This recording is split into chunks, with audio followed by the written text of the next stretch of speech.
शालेय पोषण आहारातून अंडी बंद करून महाराष्ट्र शासनाने एक महत्त्वाचे पाऊल उचलले आहे. महाराष्ट्र शासनाने घेतलेला हा निर्णय शालेय विद्यार्थ्यांच्या आरोग्यासाठी उपयुक्त आहे, कारण अंड्यावरती कोणतीही एक्सपायरी डेट नसते. त्यामुळे ती अंडी ताजी की शिळी हा मोठा प्रश्न होता. त्यामुळे पोषण आहार विद्यार्थ्याच्या शरीरासाठी घातक होता, असे मत शाकाहारी चळवळीचे पुरस्कर्ते सर्वजीव मंगल प्रतिष्ठानचे संस्थापक डॉक्टर कल्याण गंगवाल यांनी व्यक्त केले. गेल्या अनेक वर्षापासून शाकाहारासाठी डॉक्टर कल्याण गंगवाल यांनी लढा उभारलाय.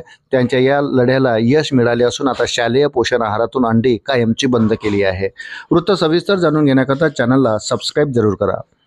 डॉक्टर गंगवाल म्हणाले की शालेय विद्यार्थ्याच्या आरोग्याला अंड्याची बिलकुल गरज नाही, कारण की अंड्यामध्ये 13.5% प्रोटीन असते, तर गव्हामध्ये 20-25% आणि सोयाबीनमध्ये 40-45% प्रोटीन असते.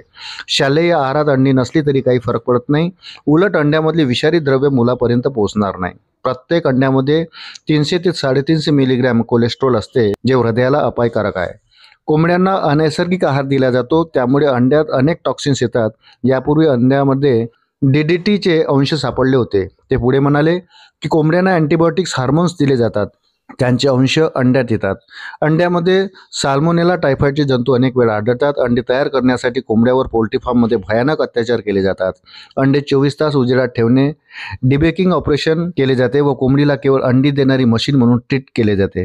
हे सर्वच क्रूर आणि अत्याचारी आहे. त्यामुळे गेल्या अनेक वर्षापासून मी उभा केलेला प्राणी आणि पक्षी संरक्षणाच्या लढ्याला अखेर यश मिळाले आहे.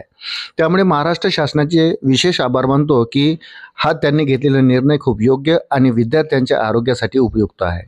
महाराष्ट्र सरकारने 7 नोव्हेंबर 2023 रोजी शासन निर्णय प्रसिद्ध करत शाळेतील इयत्ता 1ली ते 8वी पर्यंतच्या विद्यार्थ्यांना शालेय पोषण आहारात उकडलेली अंडी, अंडा भुर्जी, अंडा बिर्याणी, केळी देण्याचा निर्णय जाहीर केला होता.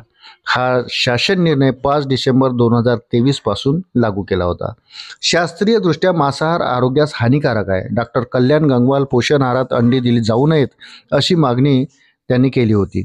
नुकताच राज्य सरकारने शालेय शिक्षण आहारातून अंडी बंद करण्याचा निर्णय घेतल्यामुळे एक प्रकारे डॉक्टर कल्याण गंगवाल त्यांच्या लढ्याला यश आले आहे, अशी माहिती पत्रकाद्वारे त्यांनी दिली.